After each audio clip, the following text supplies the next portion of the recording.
ये देखिए देवव्रत जी हैं और ये छिपे हुए हैं संदीप जी संदीप मिश्रा जी। और हम लोग एक तरह से यहाँ का जो सांस्कृतिक स्थल है, इसे हम सांस्कृतिक केंद्र भी बोल सकते हैं, मंडी हाउस। तो ये कला का हट है, हम नई दिल्ली में हैं और आपको दिखा दे मंडी हाउस, ये चौराहा। और देखिए ललित कला अकादमी, या आप रविंद्र भवन को देख सकते हैं, चूँकि ललित कला अकादमी इसी भवन में स्थापित है। और एक तरह से कल्चरल हब कह सकते हैं इसको। और ये देखिए संगीत नाटक अकादमी, और ये श्री यस कमानी ऑडिटोरियम, श्री राम भारती कला केंद्र भी है यहाँ पे, ये आप देख सकते हैं। ये कमान, ये ये भी देखिए, ये सब एक तरह से हब है कहेंगे कला संस्कृति का। तो देवव्रत जी, आजकल आप यहीं पर तैनात हैं, बताइए यहाँ का क्या माहौल है अगर कला को लेकर के बात किया जाए। पूरे देश के जो कला प्रिय लोग हैं या कला में काम कर रहे हैं, दिल्ली उनके लिए एक तरह से शरण स्थली बनती जा रही है। तो क्या कुछ खास आप अनुभव करते हैं दिल्ली में? खास यहाँ पर दो चीज़ें हैं, कला तो है और कला का बाजार भी है। जो कि कलाकारों के लिए इसी जगह होना चाहिए। मुख्य कारण ये भी यहाँ के लोगों को बसने का, गैलरीज बहुत हैं, लोगों को प्रमोशन काफ़ी मिल जाता है, इसी वजह से लोग यहाँ पे काम करना रहना पसंद करते हैं। और हर चीज़ की सुविधाएँ हैं, मटेरियल आसानी से मिल जाता है, बहुत तरह की चीज़ें जो होनी चाहिए और यहाँ पर है। पूरी तरह से माहौल है कला, माहौल है कला, लोग हैं दिग्गज कलाकार आस-पास से रहते हैं, कलाकार में रहते हैं, आप उनसे बातचीत कर सकते हैं, सीख सकते हैं। तमाम गैलरीज, म्यूजियम, वहाँ पे जा कर के मैं देखता हूँ, राष्ट्रीय संग्रहालय में मैं गया था, वहाँ पे दिल्ली आर्ट कॉलेज के बहुत सारे स्टूडेंट जाके कॉपी कर रहे हैं, सीख रहे हैं कुल मिला करके।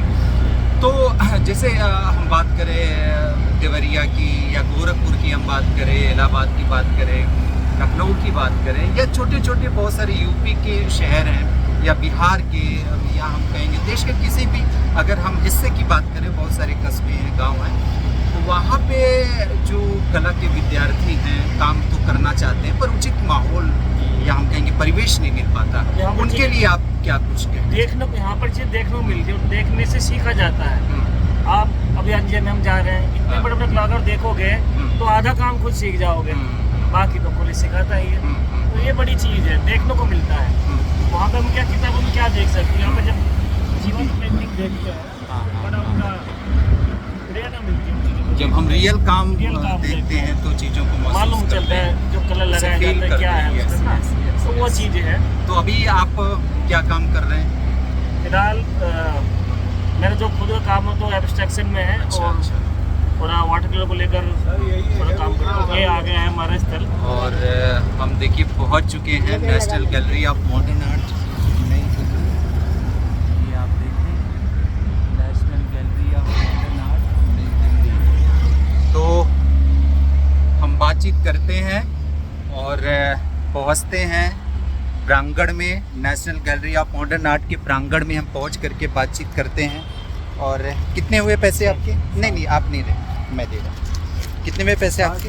ये लीजिए। तो आप देख सकते हैं हम लोग पहुंच चुके हैं, ये national Gallery of Modern art new Delhi, और बहुत ही खूबसूरत बिल्डिंग।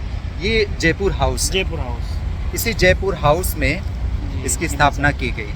आप देख सकते हैं हमारे साथ हैं संदीप मिश्रा जी और इसके साथ साथ देवव्रत जी। तो देवव्रत जी, हम लोग कला पर चर्चा कर रहे थे। दिल्ली में जो कला का परिवेश है, माहौल है, बड़ा सुंदर माहौल। और जैसा कि हम लोग अभी पहुंच चुके हैं National Gallery of Modern art, यहाँ पर एक एग्जीबिशन लगा हुआ है, बुद्धम शरणम गच्छामि। ये आप देख सकते हैं, ये बुद्धम शरणम गच्छामि। तो ये बंगाल स्कूल ऑफ आर्ट के स्टूडेंट रहे हैं और यहाँ पे पढ़ाया भी पूरे कुछ दिन। हालांकि बाद में कला भवन में ये 1951 का काम करते रहे, नंदलाल बोस का ये काम आप देख सकते हैं। तो दिल्ली जो कला प्रिय हैं या कला में जो लोग काम कर रहे हैं, इस क्षेत्र में काम कर रहे हैं, उनके लिए बहुत ही एक तरह से पसंदीदा स्थली बन चुकी है। पूरे देश के लोग यहाँ जी, पर जी। आ रहे हैं। मैं देख रहा हूँ जो अच्छे कलाकार हैं, चाहे महाराष्ट्र के हों, कोलकाता के मैंने कोलकाता देखा के। बहुत सारे कलाकार यहाँ पर रह करके काम कर रहे हैं। यूपी के भी वही हाल है, यूपी के भी बहुत सारे आर्टिस्ट यहाँ पे काम कर रहे हैं। तो देख सकते हैं आप, ये बिल्डिंग बहुत ही सुंदर बिल्डिंग है, भव्य बिल्डिंग है। और अगर हम कला का मक्का कहें तो आरसीसी की सड़क बनाने क्या जरूरत है? और संदीप जी कुछ कह रहे हैं क्या आप? तो संदीप जी आप भी यहीं पर तैनात हैं दिल्ली में ही, जी जी डीएसएसबी में पढ़ा रहे हैं। तो आपके लिए तो बेहतरीन मौका है, कलाओं को बरतिए और सीखिए सिखाइए, क्योंकि दिल्ली बहुत ही उपयुक्त माहौल क्रिएट कर रहा है आजकल कलाकारों के लिए। तो देखिए हम लोग पहुंच चुके हैं, ये आप देख सकते हैं, ये राष्ट्रीय आधुनिक कला संग्रहालय नई दिल्ली।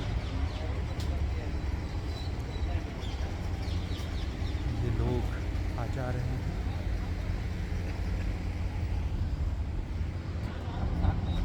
हम पहुंच चुके हैं National Gallery of Modern Art. Sandeep ji लगातार आपके बीच बने हुए हैं और कला से संबंधित जो भी अपडेट होता है वो आप तक पहुंचाते हैं। तो संदीप जी, विद्यार्थियों को क्या संदेश देना चाहेंगे? बिल्कुल, इन्हें मन लगा के पढ़ना भी चाहिए और पढ़ाई के साथ साथ अच्छा वर्क और अच्छे वर्क तो तभी होंगे जब जगह जगह जाना, वहाँ पर घूमना, कलाकृतियों को देखना, समझना लाइफ में बहुत ही जरूरी है।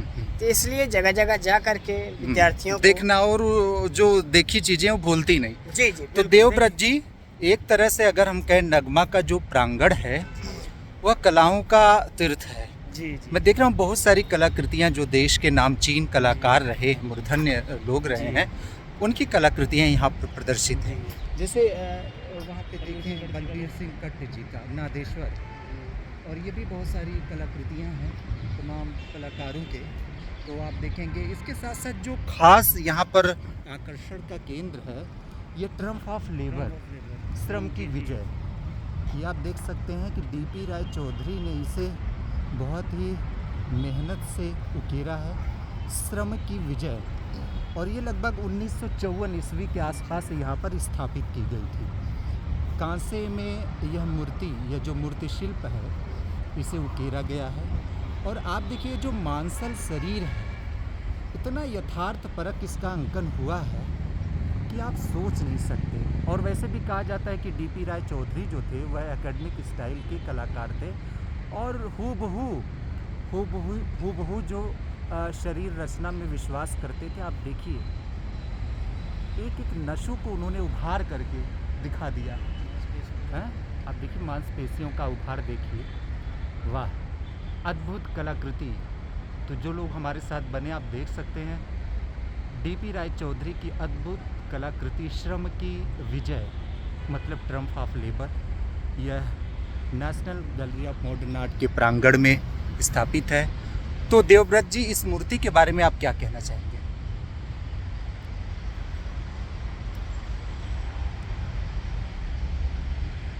क्या अनुभव रहा आपका इस मूर्ति के प्रति?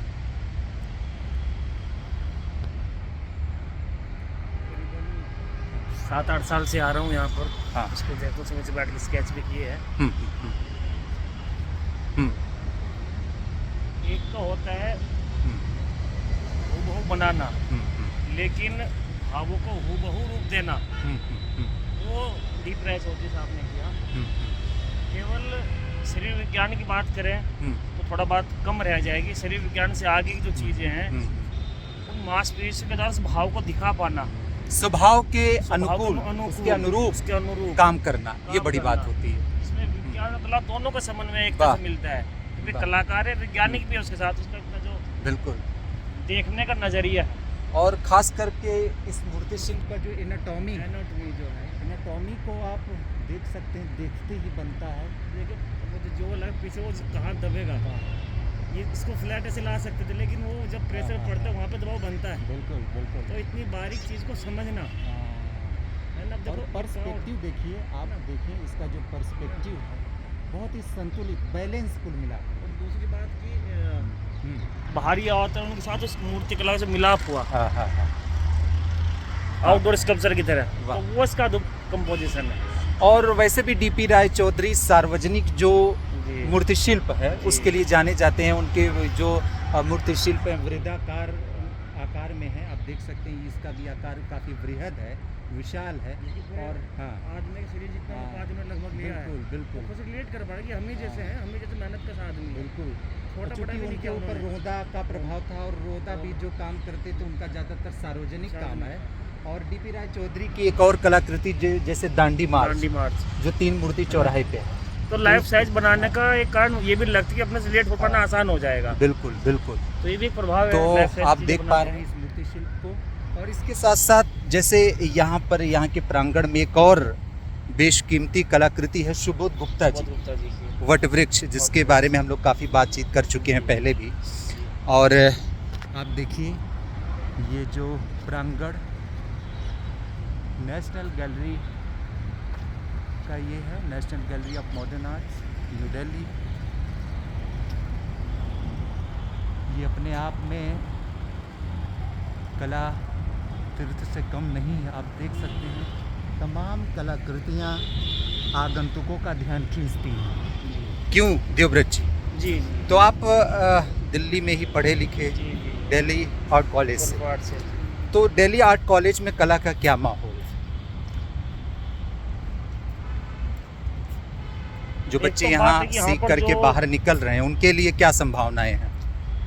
सबसे ज़्यादा जो हाँ। सीखने का माहौल बना, हाँ एक तो यहाँ पर सेंटर होने की वजह से हर जगह से लोग आते हैं, हाँ तो आपस में जो सीखा जाता है एक दूसरे के द्वारा, हाँ हाँ। जब आते तो हमें लगता है भाई हम ही फनने का है, लेकिन जब और लोगों को देखते हैं तो औरों के कामों से भी बहुत ज़्यादा सीखते हैं। तो यहाँ पर माहौल बहुत अच्छा बनता है, हर प्रदेश से लोग आते हैं, दूर दराज से, तमाम विचारों का में आदान प्रदान। बिहार से भी है, बंगाल से भी, तो वो सांस्कृतिक आदान प्रदान भी होता है, जो कि बड़ा अच्छा है डेवलपमेंट के लिए आर्टिस्टों के। तो वो यहाँ पर ज़्यादा अच्छा रहा, माहौल अनुकूल है माहौल बहुत अच्छा है। और आप भी अगर कलाकार हैं और दिल्ली में बसने की जरा सी भी संभावना है तो ज़रूर आएँ, आपका स्वागत है। हमारे साथ संदीप जी बने हुए हैं लगातार। संदीप जी क्या कुछ कहना चाहेंगे? अब हम लोग नगमा में हाँ। इस समय वट वृक्ष के पास पधारने वाले हैं। हाँ। थोड़ी ही देर में आप सभी को वट वृक्ष का दर्शन होगा हाँ। और उसके विषयगत हाँ। हम लोग चर्चा करेंगे। बिल्कुल। तो बिल्कुल हम लोग उसके प्रांगण में और हम पहुंचने लोग आ वाले भी हैं। चुके हैं।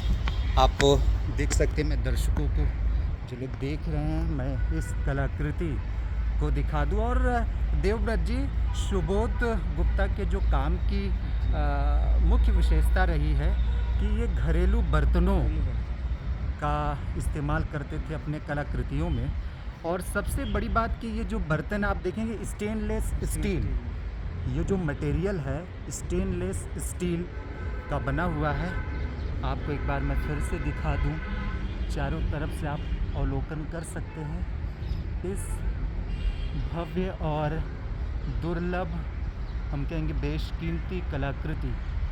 और सुबोध गुप्ता पूरी दुनिया में बर्तन वाला के नाम से प्रसिद्ध हो चुके हैं। तो देवव्रत जी, हमारे जेहन में एक सवाल आता है, जी जी बिहार के एक छोटे से गांव से निकल करके यहाँ तक आ पाना, आज मैं देख रहा हूँ सुबोध गुप्ता का जो काम है देश विदेश के कई संग्रहालयों और गैलरियों में लगे हुए हैं। तो इसके लिए हम कहेंगे कि दृढ़ इच्छा शक्ति भी होनी चाहिए। ये तो देखो उनका प्रपोजन देखो काम का, उनके काम में प्रपोजन है, इसके लिए जो खेलते हैं, वाह, जो वृत्ताकार आकार देते हैं, हाँ, तो वो बड़ा अनुभव में एक चीज़ है कि जो विशाल तक दर्शाता है कि वो छोटे में करते साथ वो व्यक्त न बन पाता। क्या बात है। अब इसके जो आकार में भी जो है बड़ा योगदान दिया है। बहुत बढ़िया। और मैं देख पा रहा हूँ इसमें तमाम घरेलू बर्तनों का प्रयोग हुआ है। अब ये देखिए, इसमें बाल्टी है, कलछी है, थाली है, टिफ़िन है।